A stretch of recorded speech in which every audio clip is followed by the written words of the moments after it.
Жарыс қазан. Қазақ халқының салт дәстүрі, әдет ғұрып, ырым үрдістері талай-талай тарихи кезеңдерді басынан өткізіп, не бір зұлмат замандарды артта қалдырып, сан алуан дәуірлердің таңбасын бойына сіңіріп, бізге жеткен қоғамдық құрылыс пен өмір салты өзгеріп тұратыны табиғи құбылыс. Халқымыз басып өткен белестермен бірге әдет ғұрпымыздың да талайы тарихи қойнауына кетіп, көзден тасалағаны белгілі. Алайда өткенді білмей, жеткеннің бағасын жете білмейсің, депті кемеңгер бабалар. Өткенді білгеннің артықшылығы жоқ, ол басқаныкі емес, өзіміздікі ғой. Аналар қауымы жалпыға ортақ перзентханаларда босанғалы бері салттан шығып қалған қолданыста жоқ ырымдардың бірі жарыс қазан. Келін босанар сәтте бірнеше әйел қазан көтеріп, от жағып тамақ әзірлеуге кіріседі. Уақыт алып ұзақ пісетін ас таңдалмайды. Керісінше тезірек даяр болатын жеңіл-желпісін жасайды. Ондағы мақсат қазан қайнап, ас піскенше бала дүниеге келсін, келін аман-есен, апы-күпі тез босансын деп қазан мен тоғақты жарыстырып тілек тілейді. Сөйтіп келіншек қол-аяғын бауырына алып, жеңдегенде ас та әзір болып, қуаныш дастарханы жайылып, шілде тойдың алды басталып та кетеді екен. Бұрын көне қазақ ауылында болған, қазір келмеске кетіп ұмтылған тағы бір ырым түстіме деп аталыпты. Келіннің толғағы жиіліп, бірақ бала түсе қоймай, анасын белбеулетіп жатқанда осы ырым жасалған екен. Білегінің кіші бар ересек балалар мен келіншектер келсап, тоқпақ секілді ауырлау заттармен үйдің сыртында айнала жүріп, жерді дүрсілдете соққылап, түстіме, түстіме деп дауыстайды. Іштегі әйелдер түсті деп жауап қатады. Бұл әрекет қажетіне қарай қайталанады. Ащы толғақ шыдатпай, қиналып жан жағына тырмыса қарманып, жан шырып жатқан келінге айналасында соншама адамның өзіне тілеулес болып, көңіл демеулерін беруі әсер етпей қоймайды дейді. Сол кезде келіннің сіресіп тұрған бойы босап, бала да шыр етіп түсетін көрінеді. Әжелеріміздің бұл әдісінің негізгі мән келінге рухани күш-қуат дарытып, өзіне деген сенімін арттырып, жігерлендіруді көздегені екен.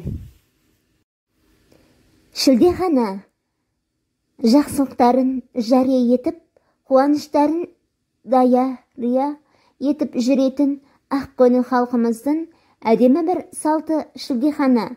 Жарық дүниеге жаңа адамның келуі құрметіне арналған той, сауық сайран, айналасына қуанышты паш еткен көңіл шашуы.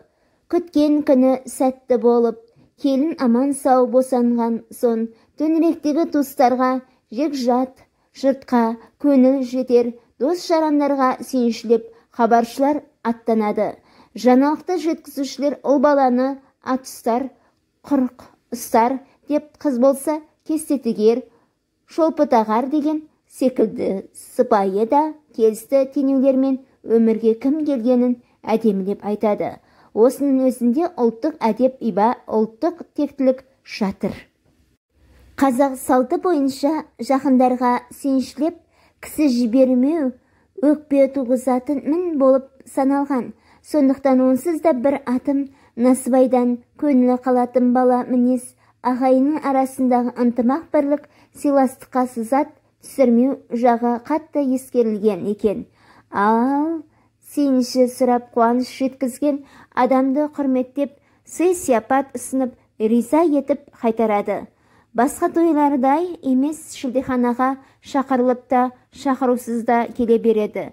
Бауы берік болсын, айта келген әрбір адамды ашық көңіл, жарқын жүзбен қарсы алу халқымыздың бұлжылтпайтын ата жолы. Шілдеханаға кешке қарай өнерпаз жастар жиналады. Сонымен бірге ауыл адамдары да қойын қоралап, сиырын сауып, бала-шағасының ас суын беріп, дегендей шаруаларын бір қайырып, шілде күзетіне қатысып өнер тамашалайды. Күмбірлеп, күй тартып, асқақтап, ән шырқалып, өрнекті өлең ұйқастырып, төгілте қыз жігіттер айтысып, сауық сайран таң аппақ боп атқанша толастамайды.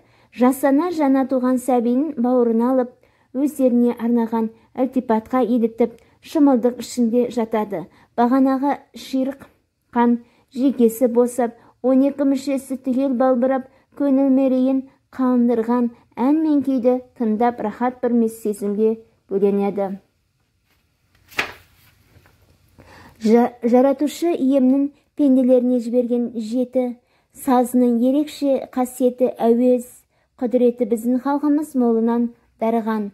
Шоқан Уәлихановтың досы, этнограф, фольклоршы, ғалым Георгий Николаевич Потаниннің бүкіл қазақ даласы ән салып тұрғандай деп таңғалғаны бекер емес қой. Әне, сол сиқырлы саз әсем әуен жаңа туған нәрестенің құлағына сіңеді.